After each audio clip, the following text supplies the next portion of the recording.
What about here?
No sound, Teresa.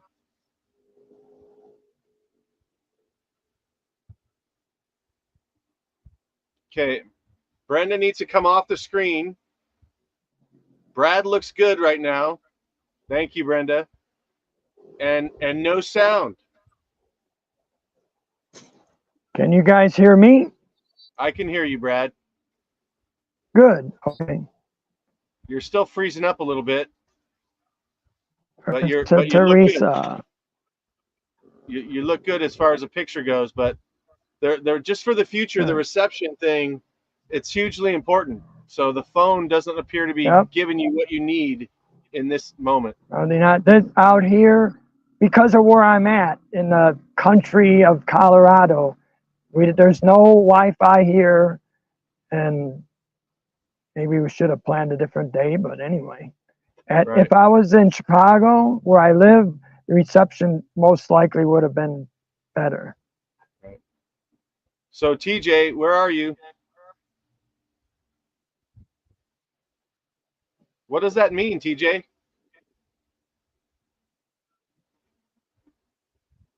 All right, so TJ's going to work it out, and I guess get back to us.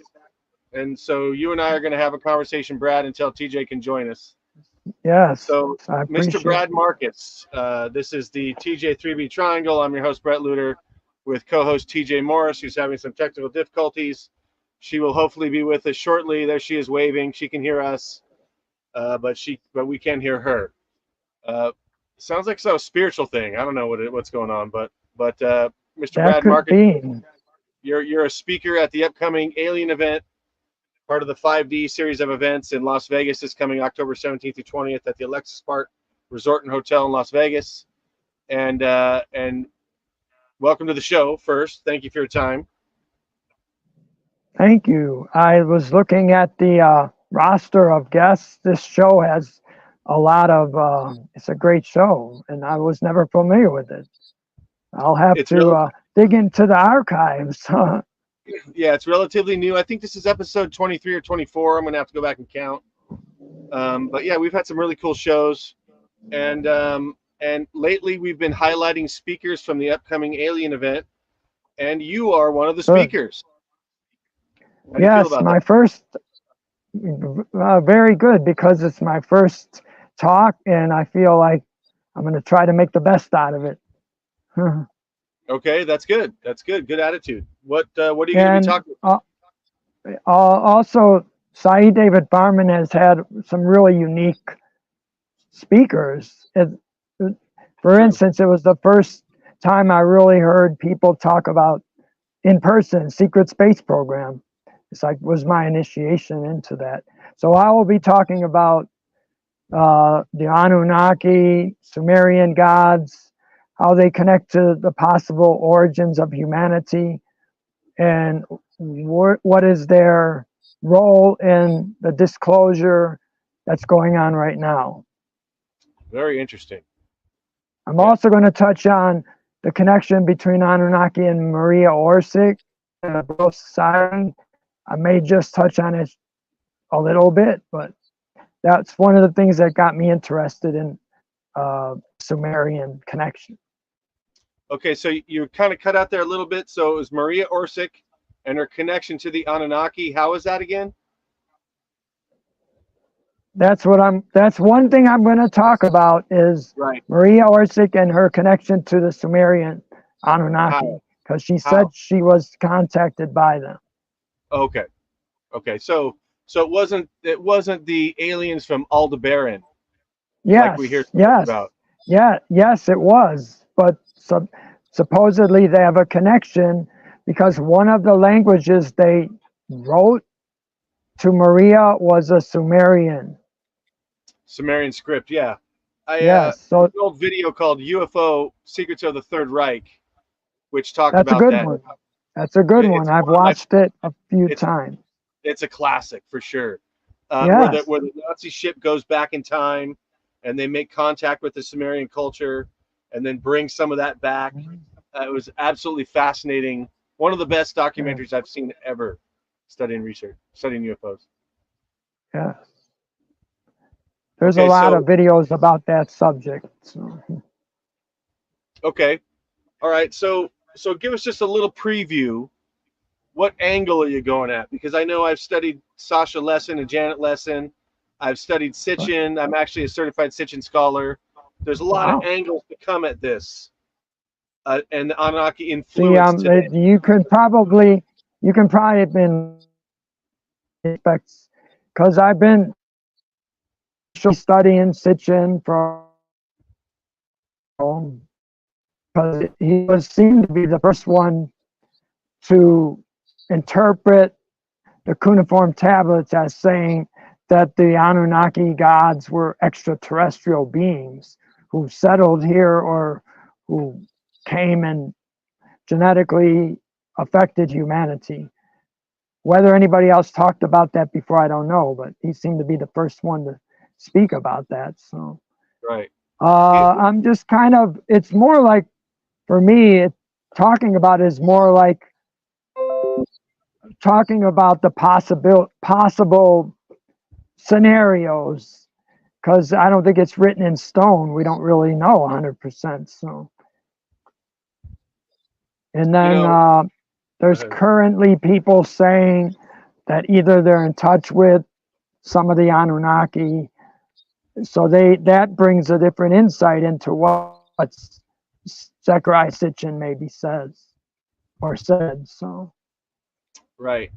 One of the issues that I had with Sitchin's work is he doesn't talk about the secret societies that seem to be the backbone of society, and that these secret societies really got their start with the Anunnaki as they created our civilization. They decided at some point humans shouldn't have a certain level of information, so that they withheld that from us. How does that play out today? That's a good perspective. Yeah. But I don't know if it has to do with the Anunnaki or some other forces. So like I believe there's a lot of, I don't know, to be honest. That's a good question. There's other ancient beings besides the Anunnaki, I guess. Okay. So in my research, go ahead. On that, but that's something that we'll touch on, or in the Q&As, because Saeed has some really good panels. I'm hoping Brad Olson will be the moderator because he knows how to ask the right question. Okay. He's got I don't know if you agree with that, but he really knows the question. Yeah, you're freezing up on us. Can you hear me? Yeah, I didn't say nothing while I hear you. The picture went out for 1 second. Your picture freezes up. It went out for a second. So the picture freezes longer than that. So just so you know. Okay. So yeah, Brad does have one panel. It's the transhumanism panel. That should be really interesting. Brad Olson. Yes, it should be. Out there. Okay. So in my research, it's with the hiding of the information of immortality is what is the start of secret societies in this age, in this era, or this go round of human civilization. Have you studied about them finding Gilgamesh's tomb? No, I didn't hear that actually. No.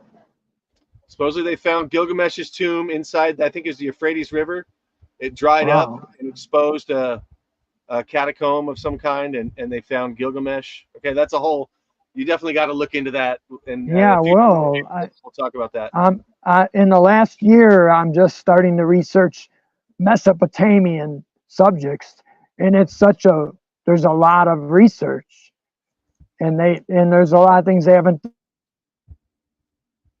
in those countries, and wars going on, so they can't really dig for that much more right now, from what I know. Right. So war definitely makes. And then also, a lot of tablets probably have not been deciphered yet.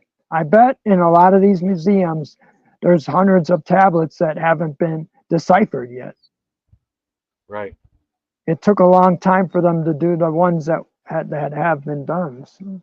Well, and then also too, Sitchin stands in a small camp of those translations. There's definitely a larger body of academic scholars that think Sitchin's just out there. But what I find fascinating is that Sitchin's story, when he makes his translation, is so cohesive. Whereas it is. It seems really cohesive. It really does. Yeah. Okay. So have you read the works of Neil Freer? Nope, never heard of the person. Okay. No. He riffs off of Sitchin. God Games and Breaking the God Spell are his two books.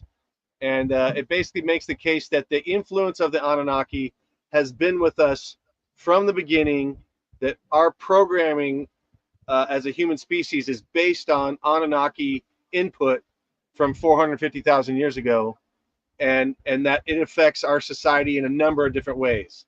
That actual cultures display the personalities of the Anunnaki that ruled them originally tens of thousands of years ago.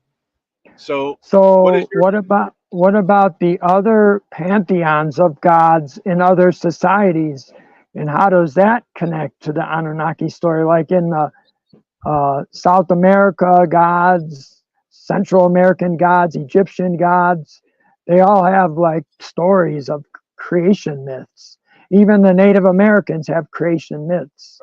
I haven't studied them enough to compare them to the Anunnaki, but so some of the answers for the questions might be in those mythologies, maybe especially Egyptian, Greek, like the Titans, the Battle of the Titans.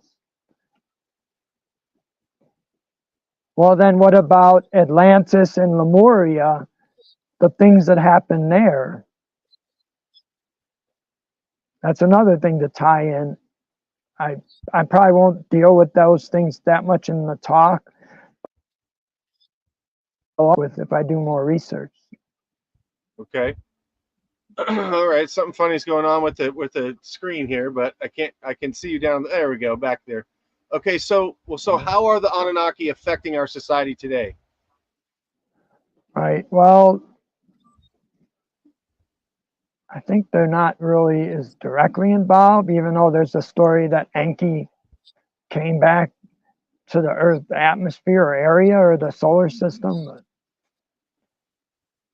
that's a good question. And I guess I will try to figure out some answers for the talk. So we'll leave that for the talk. So. Okay. So, well, what do you know about the Anunnaki? What are you going to be talking about? Oh, well, the and idea that and then there was Enki, and Enki tried to destroy humanity. That's supposedly the story that's in Enuma Elish. And then Marduk ended up being the king. So that's one interpretation of it. There's a couple different interpretations of it. So. Okay. So that's what your talk's going to be about? Yeah, that's something I'm going to focus on. Okay. And is that really, there's that's only a little part of the creation story. I think there's a lot we really don't know about how man came on Earth. Now, in the contactee movement, the starseed movement, they're saying that these different races of humans came from the Lyran, from the man system, that humans were already developed when they got here. Right. So that's something to consider too. And that the Anunnaki were just one species of many species of humanoid ETs that came here. Omnic, who's from Venus, she said that all the humans on Earth came here.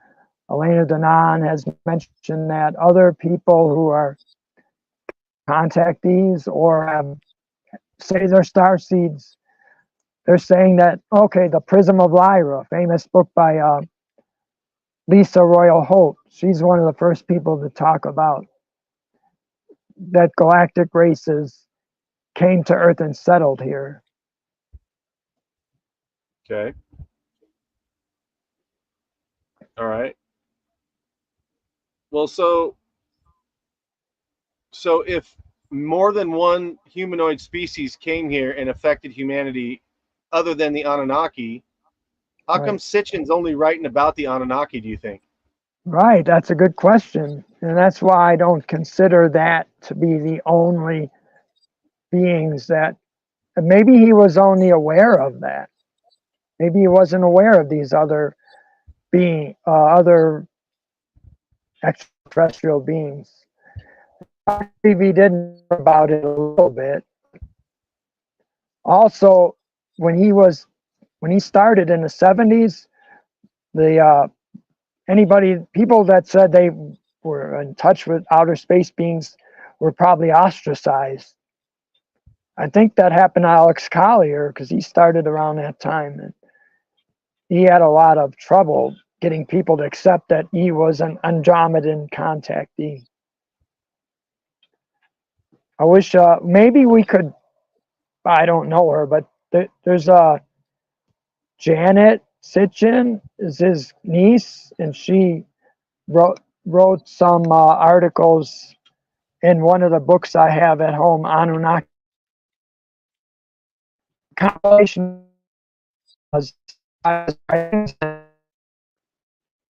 She did the preface of the book.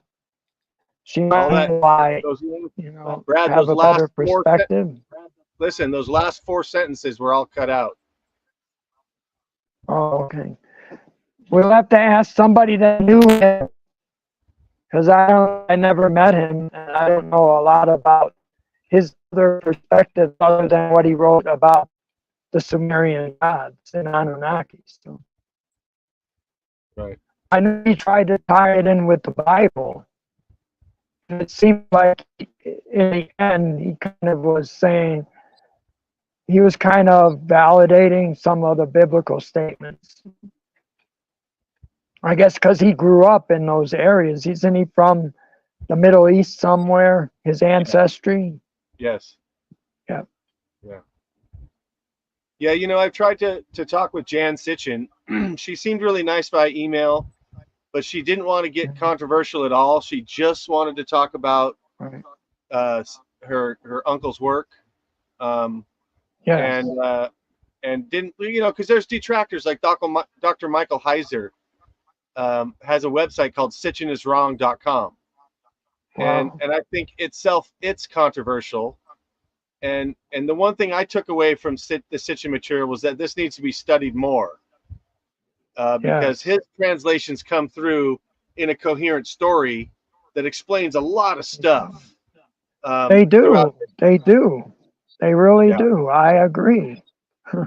Thank you. Yeah, And like I said, most of the mainstream Sumerian scholars, they don't even study what he wrote. Once they hear ETs or extraterrestrials, they probably just say, no, that's extreme. That's not what it's saying. they see the Sumerian Mesopotamian stories as being myths, that they're not based in something that was real. I'm just guessing, because I've met a few people that are studying in Chicago, but I haven't gotten any in-depth feedback. Yeah, well, no, you're spot on. Sitchin's rejected by mainstream academia. Right. But, you know, that shouldn't surprise anybody because Graham Hancock and his theories are rejected by mainstream academia as well, despite both those guys offering an enormous amount of evidence to support their assertions. Yes. So, yeah, that seems to me to poke holes in academia because they're not open to all the evidence that's available. Mm-hmm. Yeah, go ahead. You were going to say something. Go ahead. I'm sorry. Well, I don't remember, but anyway, it'd be. I feel like that's just one aspect of what's happening, but one of the reasons I got interested in exploring the anomalies and about Enki is because of Elena Danaan saying she met Enki. So I may bring that up just a little bit in the talk at the end. So, because I was going to say current interest in how does the Anunnaki story play out in the disclosure movement that's happening right now. So. Right. So if the Anunnaki are at least playing a role in disclosure and the timed release of information, if not totally controlling it, why do you suppose they want us to know now, or is there something else going on?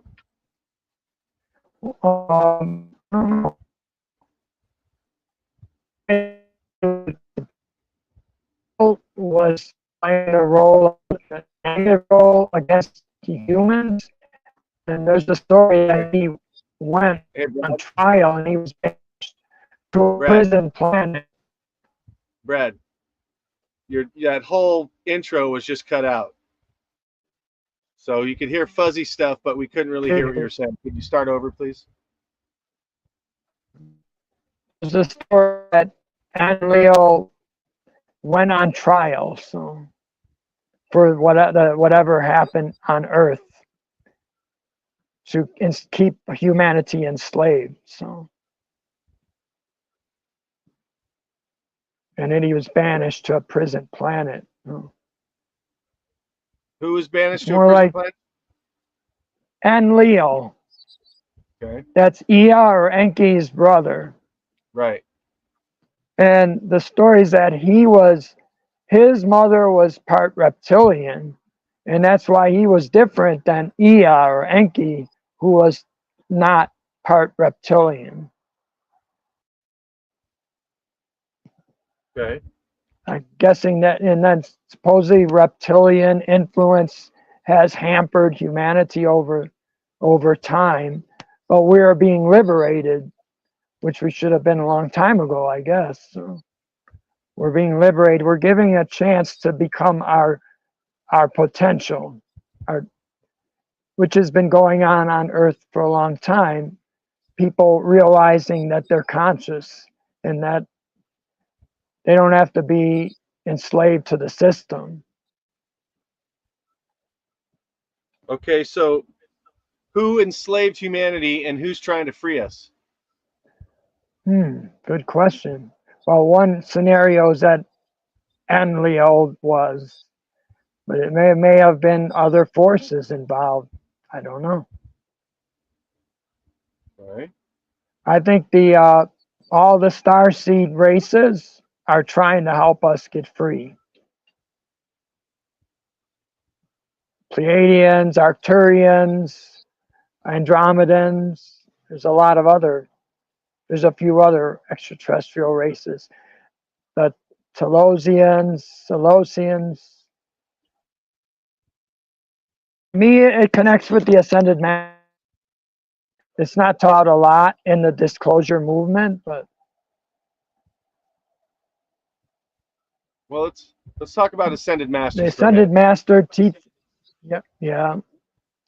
Well, I got interested in the ascended masters in 1980 when I heard about Saint Germain, and then I found out about the I am activity. Well, the stories that Saint Germain appeared to Guy Ballard in Mount Shasta, and he was teaching about the violet flame to transmute the karma of past incarnations, and that a golden civilization could be formed on Earth. So, okay. Have you had an experience with an ascended master? yeah, I've seen them, and I felt that teaching was high vibrational. So, And I haven't met one in the flesh, like it did. They didn't appear to me, but some people say that has happened. There's a guy, Scott Werner, who has been to Saeed's conference, and he said Saint Germain has appeared to him, or like in his rooms. Right. Yeah, God rest Scott Werner's soul. He was a great man. I really liked him. He was great, a great being. I feel like there's not one simple answer to these questions. It's like a multiplicity of answers. That's why it's not always so clear. So, are you familiar with the work of David Icke and his viewpoint on the Ascended Masters? Not really, no. I haven't heard him talk about the Ascended Masters, no. Well, just a quick summary. David Icke thinks that it's another level of programming control, and that the Ascended Masters are created by technology, because we have the technology now to create hallucinations or visions in people, to create false epiphanies in people from satellites. Some of the people that say they might be, but in 1930, I don't think that we had that technology, but because that's when, if you know Guy Ballard's story, that's when Saint Germain appeared to him on Mount Shasta and took him to the underground retreats of the Ascended Masters. One is in the Grand Tetons, one was something happened in Yellowstone. I forget, he went some other places too. He showed him the Sahara Desert civilization. Okay, so just out of curiosity, what makes you trust those I am teachings? The feeling I feel about it, and the way it's taught, that there's an electronic presence over each person, and that's their God self, and it stores the past good of each person's incarnation. So that's it's like part of it. So it's connected to the Akashic records, you're saying? Yeah, that's part of it too. Yes. Part of it too. Yeah. Uh-oh, maybe we can hear Teresa now. I don't know. Maybe Teresa, can you hear us? We can hear you a little bit, but there's two of you, and we're getting feedback now. So there we go. Say something now, Teresa. Okay, can you hear me now? We can hear you, but there's feedback coming through. So you got to shut down one of the two accounts.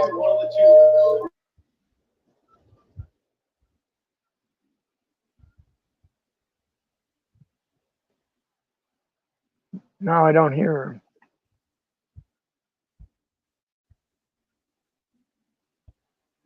Yeah, I don't know. Hello? Yeah. Anyway. Eventually she'll get there, but there's so much to the Ascended Master's teaching, and I couldn't bring up exactly what part of it that you would understand that I think proves it, so to speak, but and then somebody could always say they don't agree. So, like it says that people can gain their ascension, but I don't know if it could be proven that any person has actually ascended. So, but they say it has happened. So, well, and it's the same thing. Not just Ascended Masters; it's the same thing with any spiritual tradition. You could ask someone, "Why is it you think this tradition is the one for you amidst hundreds of other traditions. Right. Right. Exactly. So me for Jesus, I've had experiences, and not everyone has to agree with that. Not everyone does. And, I find it's the same with Ascended Master stuff. So that's why I like to ask that question. Usually I get a similar kind of a category of answer that you just gave, that it's through personal experience, a feeling that they get. And that's, what else is spirituality but deciphering your own feelings and perceptions about these lofty ideas. Yeah. Well, in the teachings, they do explain about like the I am presence, the violet flame. It transmutes your karma. It does something to your brain structure. It does Can you hear something. me It now? affects you. You feel the energy of it. I hear you. Hello, Teresa. Really? Hey, I'm back. Hi. Hey. If there's Good. Ascended Masters, Hi, I think you just got Bret. helped by one. Talk to you. Okay, Teresa. All I right, love now that you're with us, that. Teresa, before we lose you, ask Brad some questions. How you doing, Bret, Teresa? Markus. Thank you so much. Thank you so much for being here and inviting me on your show. Thank you. I'm Our in my show. office, actually. We have a trundle That's bed. good. Yes, this is our show. This is something that Bret and I bugged each other for years doing radio when we went into this little television idea with videos, and it's been very fun, actually, and it keeps me committed. So, Brad Markus, notice you don't have a lot of out there under Brad Markus. Like when you go to mine, it's talk radio or whatever. So you don't have a website right now. Do you do any free blogs or? All right, so you're a Not very really. individual human being. Yes, I've been very much independent researcher. So if people, that's why when I go to a conference, I like to sit down and talk to people. And then the thing about online. Tell me about the one. I didn't hear you. Can you hear me good, or do I need to turn up my? It's loud enough. Sound? It's just the reception. Is it good for you, Bret? Later. I mean, I can hear, but there's a little bit of a delay, so it's just, Okay. It's better now. I hear you. A delay. I hear you a little better, Teresa. Okay. Let me put that one back and put this one up. Okay. I'm having to use two to get 2 for 1. Okay. I just got an email from Michael Sala, our text message, and I know you just met with him, Michael Sala. Folks, Dr. Sala is one of the oldest researchers and historians on the planet that I know about, but he was in Hawaii back in the day when I was over there, and he knew Janet Lesson and Dr. Lesson, Dr. Alexander Sasha Lesson, and they wrote books on the Anunnaki. Brad, I wanted to talk to Brad Markus today about Brad and Francie Steiger and the Star People. That's one of the books that got him on his road. And many of us authors that write, no, there you are. Many of the books that we have written. I love that book you mentioned. I really love it. That started me. Yes, if you'd like to talk a little bit about Dr. Sala and the event you went to, because you're very active in human form, taking your body, your container, to many of these events that I personally don't get to. And I know Bret Lueder seems to specify in the West Coast or Florida, either or. It's either California or Florida, Washington, Oregon, right, Bret? So tell us about what you just went to that Bret and I might go next year if we're invited. But tell us about what you just went through with Dr. Sala. I don't know if you heard me, but he just texted me. He's not going to come to the alien event. He's already booked somewhere else. So the one you will speak. I didn't think he would come there, but anyway, he talked about there's this JP as a military person who has been going on these missions, like he saw these space arcs, space arcs, which were supposedly left here by the Intergalactic Confederation. So, but the first thing Dr. Sala was talking about the deep underground military bases, and are there still people down there? And he had JP on the stage with them talking about that. So there were a lot of interesting speakers there. Elena Denon talked. What was the name of that event, Brad? You called me from that event. What's the name of that event? How often is it? Galactic Spiritual Informers Connection. Wow, Galactic Spiritual Informers Connection, yes. There was 1,100 people there at least. So, and it was the people I was meeting in the audience were all really genuine, really friendly, genuine, had unique experiences, were excited to be there. There were a lot of good vendors. I didn't know about it in 2024. I was all pumped up for this alien event in Vegas because of the rush on the Area 51 back in the day, 2020, 21, and then the museum and the ALE. Anyway, I wanted to go to Vegas, so my mind did not comprehend that there was another in Denver. So how did you hear about it? Do you know the owner or the promoter of that? Was it Michael Sala or someone else? No. Danny Henderson is a lady. She's a psychotherapist, or she has a background in therapy, I guess. But she started the conference in 2022. She invested a lot of personal money to start it. So it's been pretty successful. This is the third year, and I attended all of them. Wow. Yep. Bret, Lueder, did you know about this? Or do you know Danny Henderson? Any news from you, Bret, on that one? I've never met her in person. We're connected on Facebook. I think she had a big event in Florida a couple of years ago. But what fascinates me about all this stuff, and I'm open to a lot of stuff, right? But I try to stay grounded and remain at least a little bit skeptical and not get too excited about stuff when new information comes through. So I've always been fascinated about this whole idea of a galactic federation. And from your perspective, Brad, what is it about the information around the Galactic Federation that rings true to you? Well, that they want that there's a lot of galactic civilizations. Humans have always believed that, and it's reflected in the science fiction that we know that we're lost continents information. It's in our soul memory, and finding out that there's a galactic federation is validating this.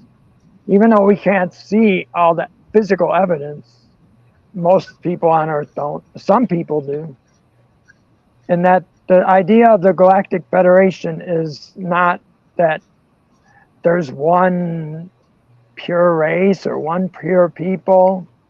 It's about justice and fairness in the galaxy. So, and I guess that's what they do. From the information I've been hearing the last couple of years about it, which I heard about a Galactic Federation years ago, but there seems to be more information in the last few years. So I think TJ's had some experience. I'll be sharing more about the Allied Command, the Galaxy Allied. Yeah. Go ahead, TJ. I'll be talking about that in person. I just don't know how. What, Bret? I was just saying, you've had some kind of experience. Can you hear me? I can hear you. We hear you. Yes. So you've had some kind of experience with you've touched into the Galactic Federation at some point. Tell us a little bit about that. The Galaxy Allied Command. We have the Allied Command just like we have the Space Force here on the planet. We have the secret Space Force, is what's sort of been called prior, before it got popular with certain people that are making comic books out of certain things now.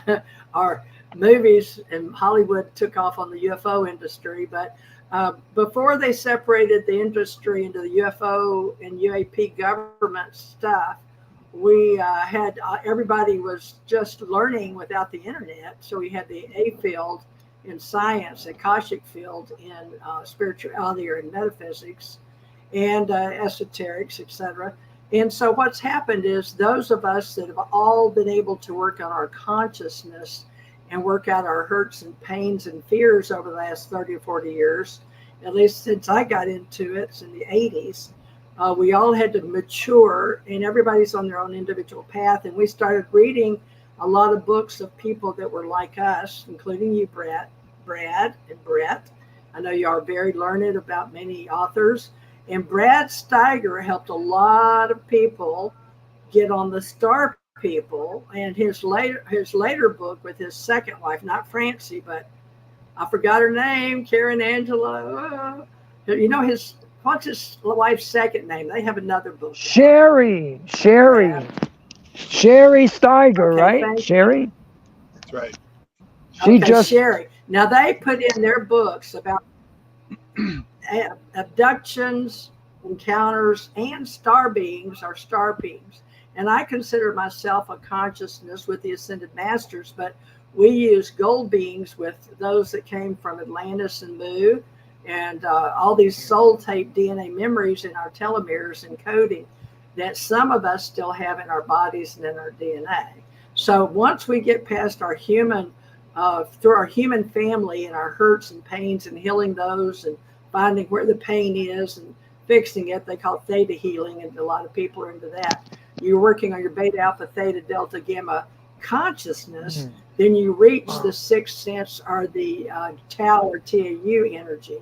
And a lot of it, people learn Sufi or Buddha, you know, a lot of them in Buddhism. So there's all kind of ways that were taught in the past, including those of us, like my memories come from Tibet. And when we landed, we had, we were on our search in a way, and I'll get into that. But it was the original when my memories began in this human form on this planet is from mountainous terrain of Tibet. Prior to that was Atlantis and Lemuria or Mu, and that prior to that is like the wars, Lyran and Mars. So a lot of us are just finding those memories. And what happened is the Allied Command, that I understand, they were working with Gene Roddenberry to get that Star Trek on to show them more what reality is in other places. And so some people don't think it's just fiction because they've seen us grow into the reverse technology. And I'm one of those people, and I'm really into history and reading other people's ideas. And the Allied Command is where I originate from. And when I go to my hypnagogic state or my lucid dream state, my point of origin, if one has to say, which most people will not, they will not tell you what their soul name is or where their point of origin is for security purposes, for their own personal 3D container on this planet. There are so many, but I can tell you, because Bret brought it up, that yes, I work with the Galaxy Allied Command. We're called the Space Force, and we are communications division of a group of a lot of allied people, a lot like on Star Wars or Star Trek. And from what I can see, the star beings or star people that choose to come down here, you can study Dolores Cannon or the Newton Institute, places like that, to learn about life after life after life. So all of that ties into what we're talking about. Now, I'd like, Brad, this is for you. So you tell us what you think about star people, because that got you on your road to recovery or getting on your spiritual path and awakening. Tell us how that affected you.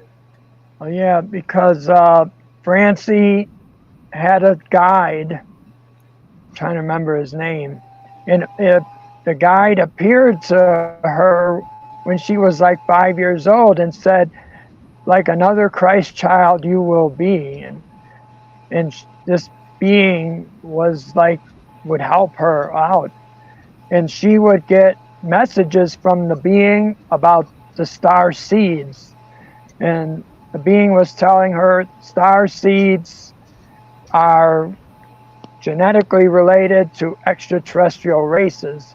But then there's also star helpers that might not have had extraterrestrial DNA, but had the consciousness to evolve humanity. I'm kind of paraphrasing it, but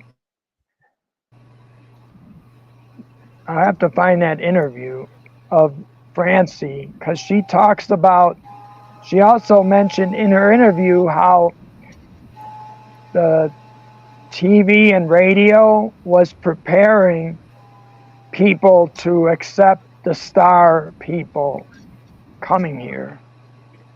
She says it in her interview. Now, who's Francie? Francie Steiger, those flags Pascal. flying behind you. Oh yeah, that's my brother's Tibetan flags. But I love them. I can't believe that, because that reminds me, the people on the planet would put those out there, wanting star people. Well, these are my memories anyway. I can't prove it, but they would put out the flags asking for the star people to return that Brad Steiger talks about.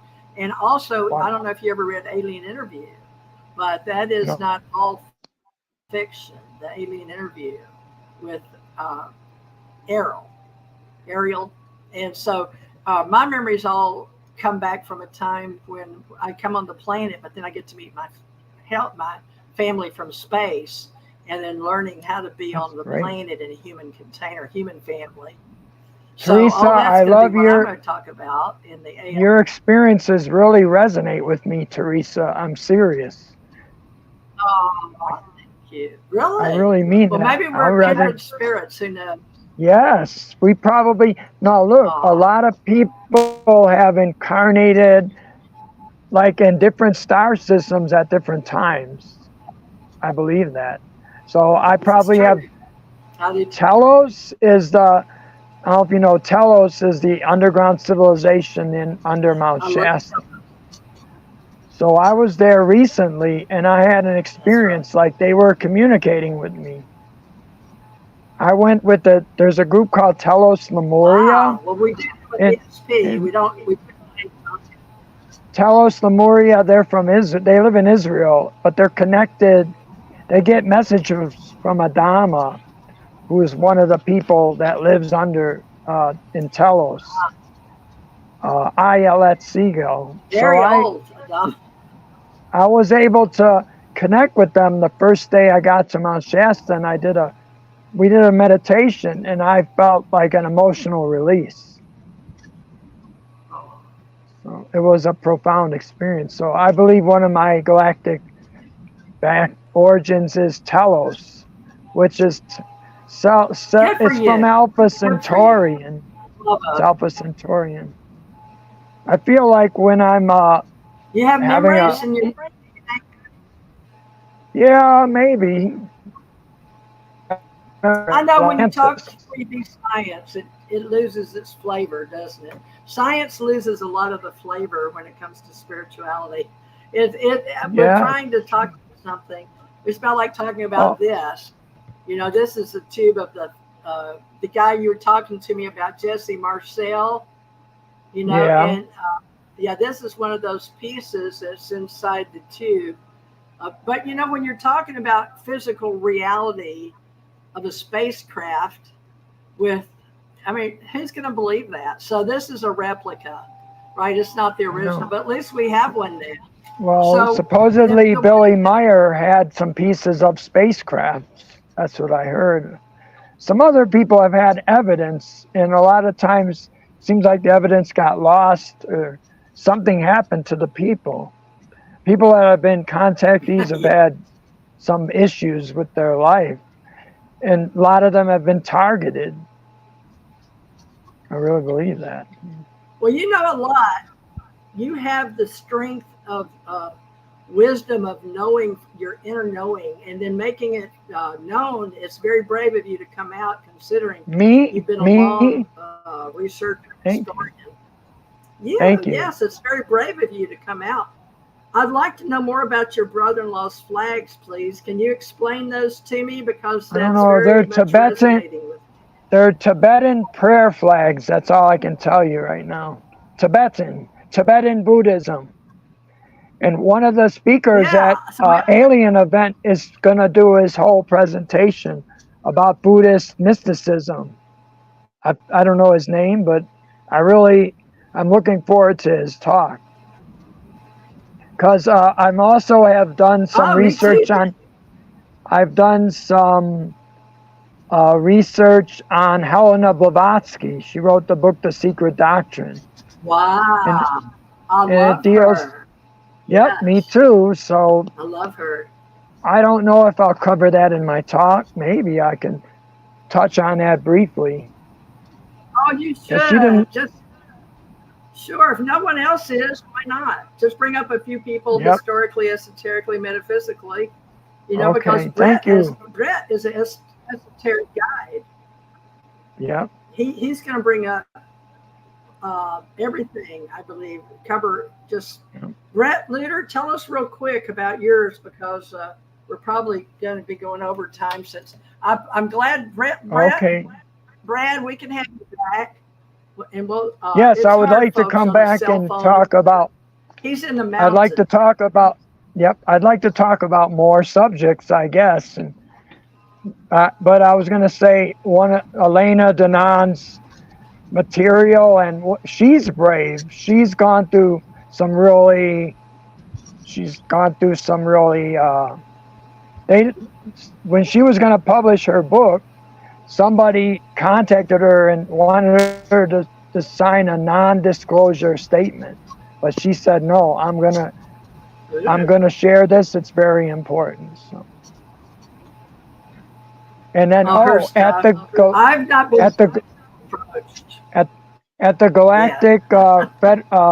the Galactic and Spiritual Informers Conference, we were looking up in the sky and we saw spacecrafts in a formation. Whether maybe they were military, but we saw them. Well, wonderful. That's an experience. Did y'all write the date? Did anybody do a report on it? Did you do a report on it, Brad? I didn't do a report, but I did not do a report, no. But there's some videos of it online.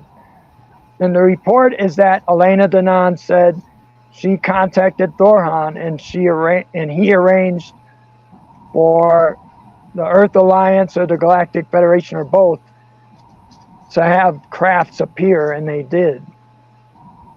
I saw it. I was looking at it. Oh, she's a very good person. For some people I can't see, and she knew she could, so she asked for that. Well, Bret, how do we bring Brad together with us? Will we all three? I speak on Friday and Sunday. And Bret, when do you speak? And Brad, Markus, all three of us are speaking at the Alien event. I'll pull up I'll go over here on the other screen and pull that up. But you guys talk about that Alien event. I'll find the flyer. How's that? I think I speak on Saturday. But one of the people we really wanted to see, she's not going to be there, Geraldine Orozco. I was really looking forward to meeting her and seeing her talk. Yeah. But Me too. And I think my friend Brooks Agnew, I've seen him many times. He's going to be there also, I believe. So.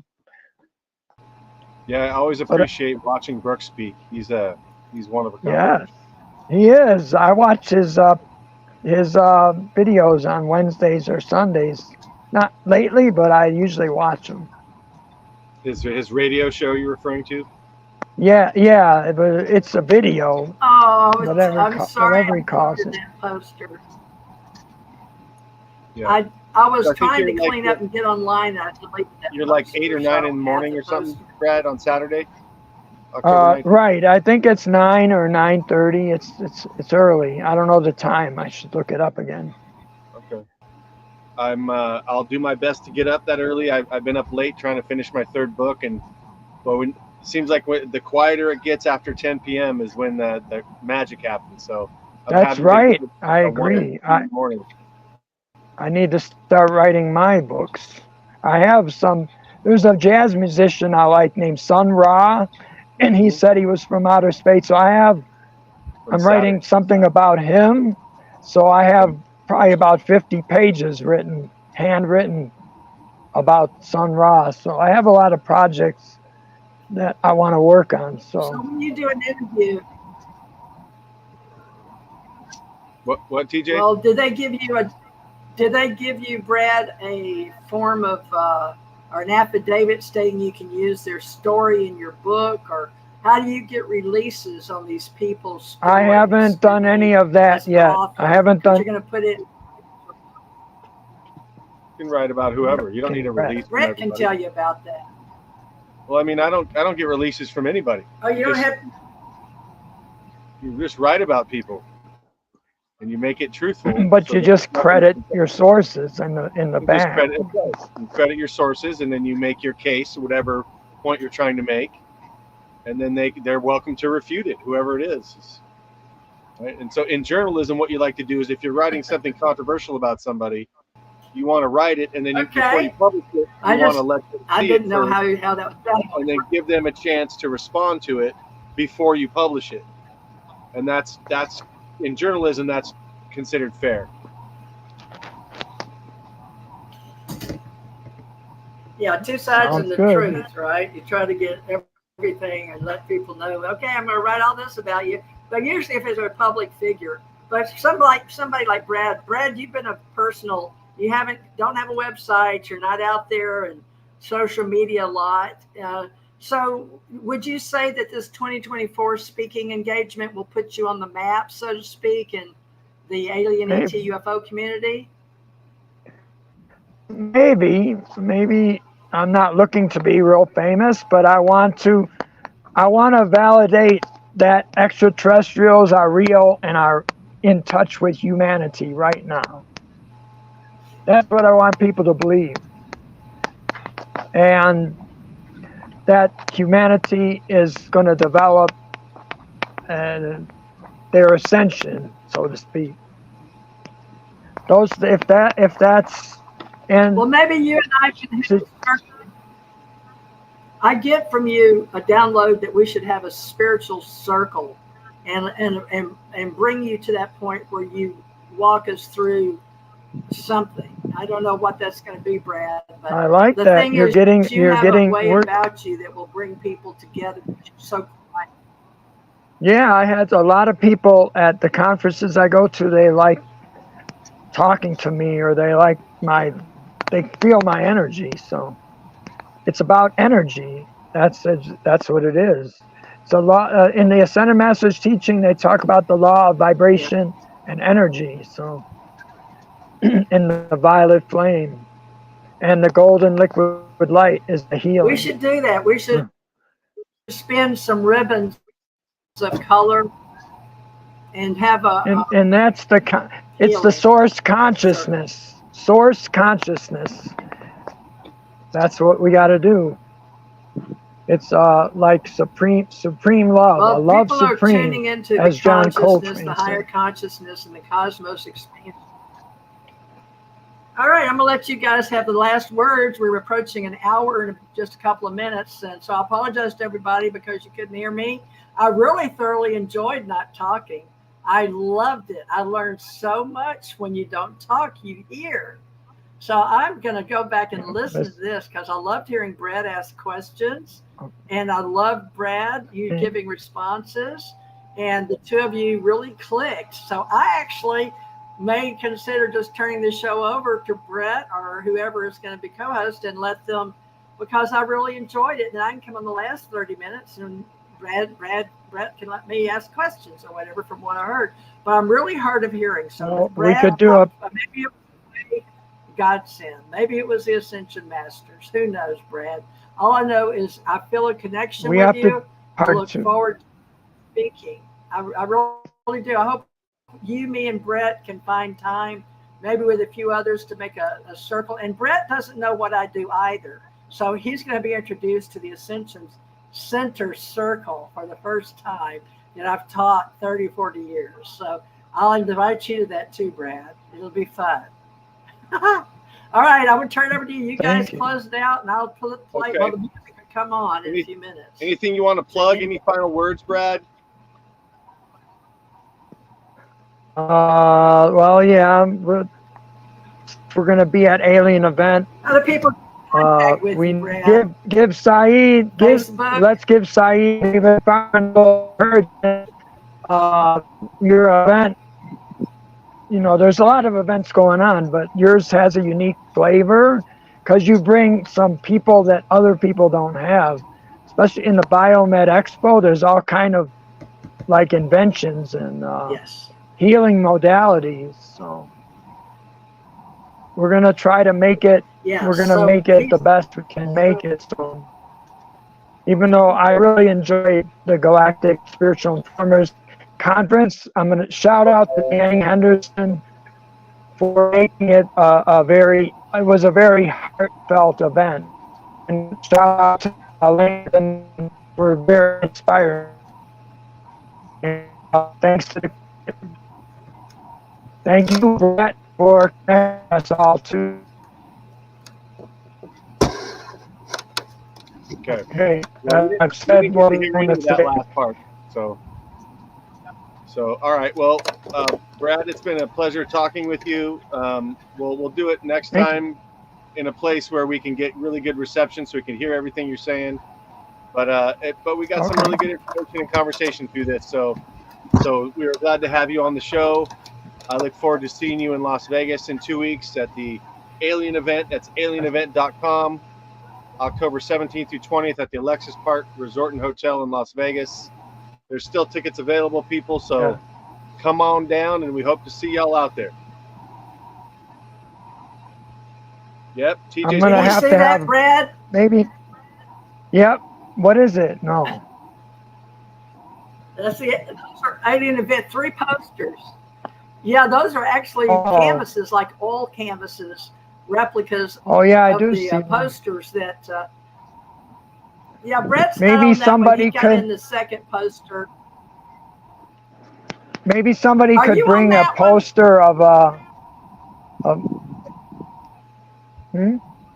I can't see it that good because it's a small screen. No one can see it really, Teresa, because it's so small.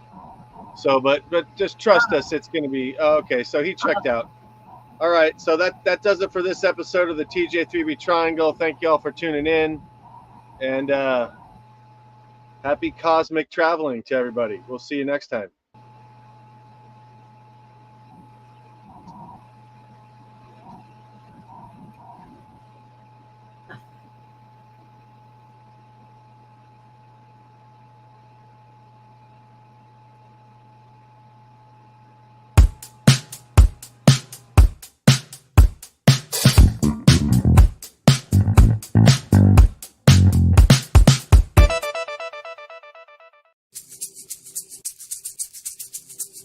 TJ Morris Publishing House has imprint Timely Manor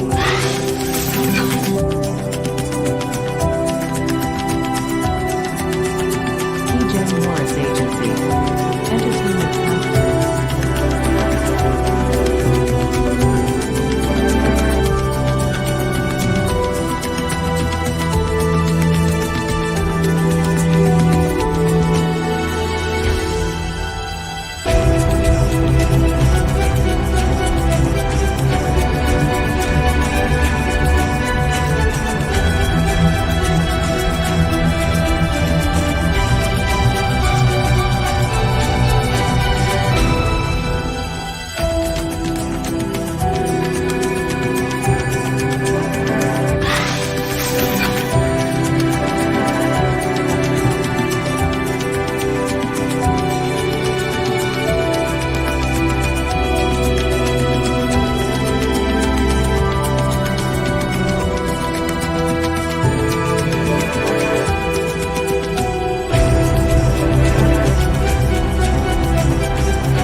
are awakened to this fact of being a star-born or whole star, or random hybrids with intelligence communication.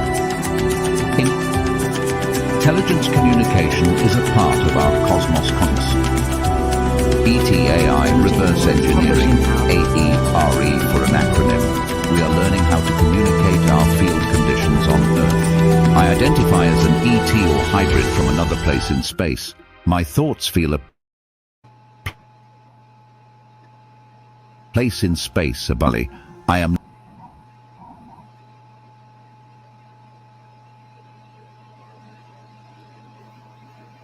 We probably do not communicate our spiritual thoughts to others. It is our own reality we protect. We want to be a part of the reality and be in community. We adjust a way of coming and going when we are in hypnagogic states of being and in lucid dreaming. We can all become more alive and in a healthier environment that allows for all of us to share our deeper nature in evolution. Are we alone in the universe or universes? Most of those humans whom I have met do not share their personal inner beliefs or religion. Humans are now programmed in 2024 to not share their personal religious or political beliefs in public arenas or platforms. We share education, and we now have allowed the communication devices and the evolution of technological advancements to take us into a new timeline. The Mandela effect is now spoken about with the change of various timelines since 2008. We reaffirmed this in the hindsight 2020, meaning the year 2020 was a reset. Us who are considered people as in reference to the Brad and Francis Steiger book.